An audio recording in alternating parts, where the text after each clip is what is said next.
So since the start of the pandemic, we have had so many players who've begun to play Dungeons & Dragons. And one of the most popular ways to do that has been using some kind of a virtual tabletop, since a lot of people can't really connect with others in person right now.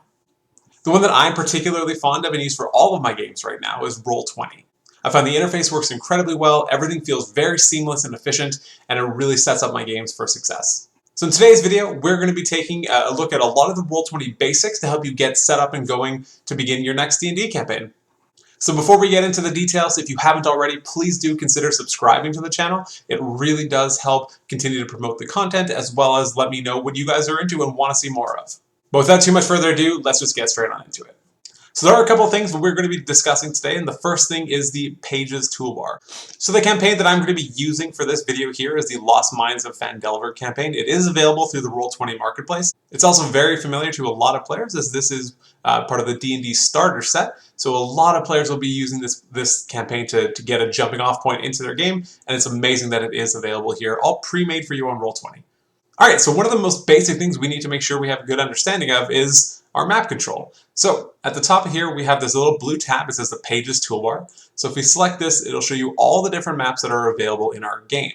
So this will represent all the various different locations and dungeons that will exist throughout the campaign. And you can always add additional ones by clicking on the little plus icon over here, and you can always add on your own maps at any time. That's another thing we will be taking a look at in a different video though.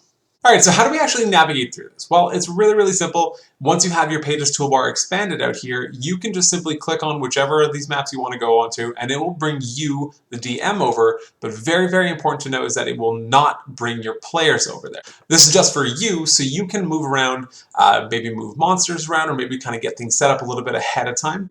Very important to note that your players will not be brought along with you as you are kind of just clicking back and forth between maps. But let's say you do want to bring your players over. They enter into a new dungeon, you want to make sure they're there. Well, that's what we have this red banner icon over here for. So this red banner icon represents the map that your players are actually on. So we can see right over here, they're under the Cragmaw hideout, but we can bring them over here to Cragmaw Castle just by clicking and dragging the red banner icon all the way over here. So this will immediately bring any players that are in your game over to this portion of the map, and you can easily move them back and forth to anyone just by clicking and dragging. And again, you'll notice it doesn't actually move you, because your map, wherever you want to be as a DM, is kind of up to you. If you want to move over to there now, you can just kind of drag over there. But now, let's say there's a little bit of a different situation. Let's say you want to bring one player over to a specific portion of a certain map, but you don't want to bring everyone over. Let's say one of the characters enters a dungeon, and the rest of them kind of hold back. You don't necessarily want to reveal everything to the rest of the party just for sort of immersion's sake, so can you do that? And you absolutely can. So as you remember before, by dragging around this red banner icon, it moves all the players at the same time. But we don't have to do that. If we take a look at the bottom left corner, we can see that we have another character in this game, and if we click and drag on that name, we can actually just bring him over to any other one. So let's say we're going to bring him to the map of Phandalin. We can bring there, and now we see his character icon is just represented on this map. So that character will be in the Phandalin section, whereas the rest of our characters are going to be seeing the Cragmaw Castle one. So it's really good to know that you can actually split up parties. And you can do this for any amount of players. If you have 5 players in the game, they're all in different sections of the map, they can all be seeing 5 different things. But now let's say they rejoin, they're with the rest of the party now, you can always just click and drag them back over to the red banner icon, and that will rejoin them with the rest of the group. Alright, so the next thing that we're going to be talking about are the different layers that are available to you within Roll20. So if you look under this second section here, it shows us the 4 layers that are available. There's the map layer, the objects layer, the GM layer, and the dynamic lighting layer. It's very important to note that if you are not one of the Roll20 Premium or Plus subscribers, you will not have access to the dynamic lighting layer. It's only for the Roll20 subscribers. So if you are just one of the free members, you will only see the map layer, the objects layer, and the GM layer. So what do each of them mean? So let's take a look at the map layer over here. So the second we click over to the map layer, you can see a lot of things happen right away. A lot of our tokens, they get grayed out. We have a couple characters here. They're not really visible, not really super visible anymore. We have some of our lighting icons that have kind of grayed out as well, and they sort of disappeared. But now we have essential control over the actual map itself. So you can actually take and we can move this map to different locations. So this is really what you're going to be doing to set up your backgrounds, to be able to kind of set the sort of the play field, the battleground that your characters are going to be playing on. There's not really too much that you're going to be doing on this layer once it's been set up. It's more or less a set it and forget it kind of map, but it's really important that there's things that you want to have there that you don't really want to be interacting with on a regular basis, that you set that up correctly.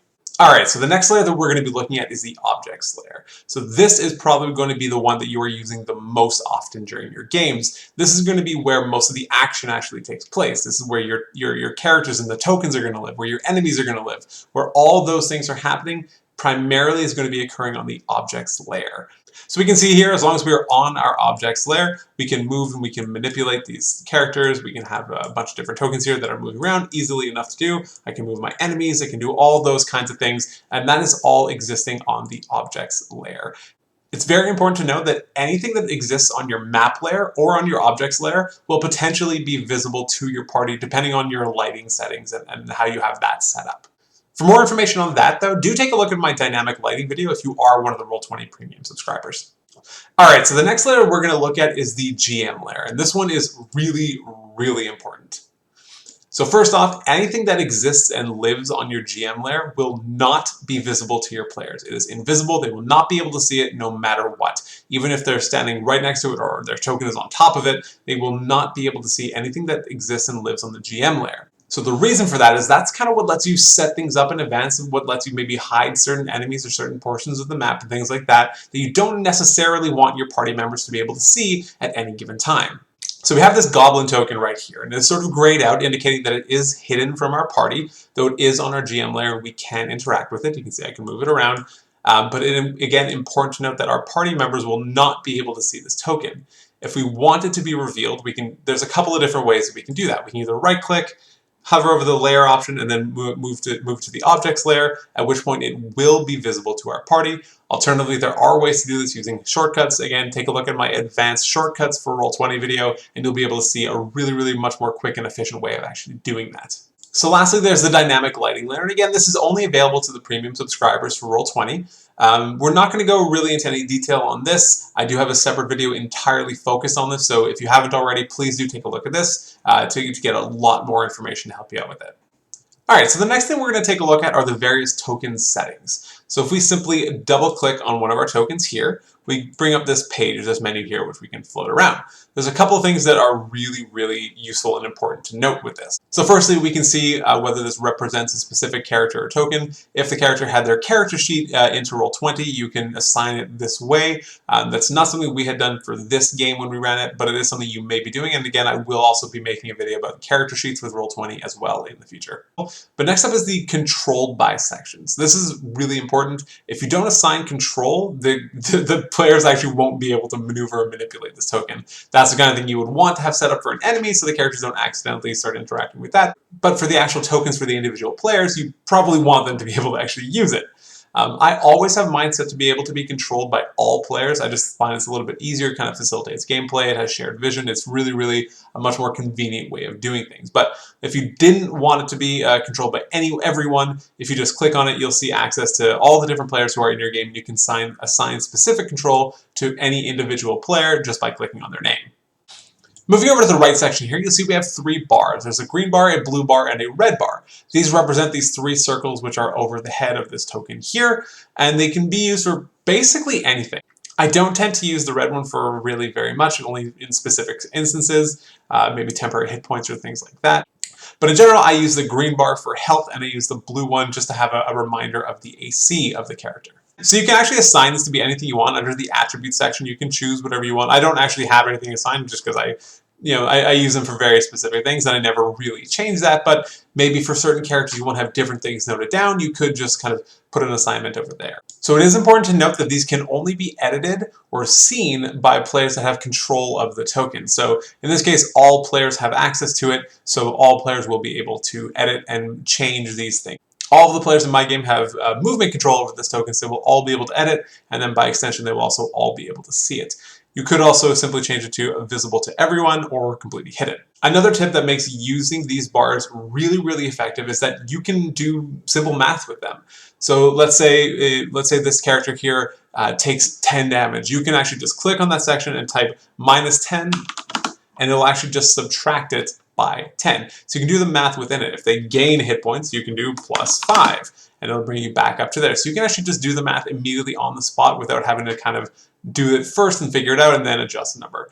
By extension though, you can also simply type a number. If you just type 5, it will go down immediately to 5 and it'll set it to that. So you can either type it to a specific number, or you can also do the math within the token section itself. A couple things that are also important to note about the bars that are visible is if you have enemy tokens, such as this goblin over here, if I access it here, again, we can see that this is only controlled by me, it's only controlled by the GM, so no one else can actually see these. So my party members will not be able to actually see the hit points or the AC of the target. It won't be visible to them, they can't edit it, they can't view it. It is completely invisible to them because I am the only person in the game that has access to edit and view this character's bars. One final quick tip is just about making things kind of visible and seen on your maps.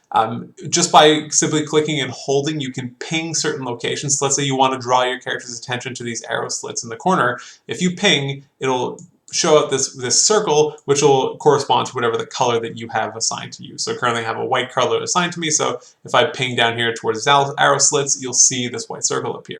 But that can also be done in a slightly different way. Let's say you've brought your characters over to a new map. Let's say it's a really, really large map and they can't necessarily even find where they are. If you hold Shift and click on any particular spot, let's say it's on these goblins all the way over here on the right side, if you hold Shift and click, this will not only ping, but it will also drag yourself as well as the entire group, whoever's on this map, will automatically be brought over to that section. So if you really want to draw your party's attention to any specific thing, hold Shift, click down, and it'll immediately bring everyone over there.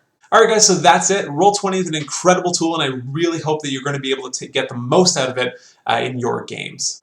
Please do subscribe. As I mentioned before, it does really, really help me out. And also leave a comment and a like down below. Let me know if there's anything that you're still struggling with Roll20 and anything you want to learn about. I'd be happy to discuss it further. But otherwise, take care.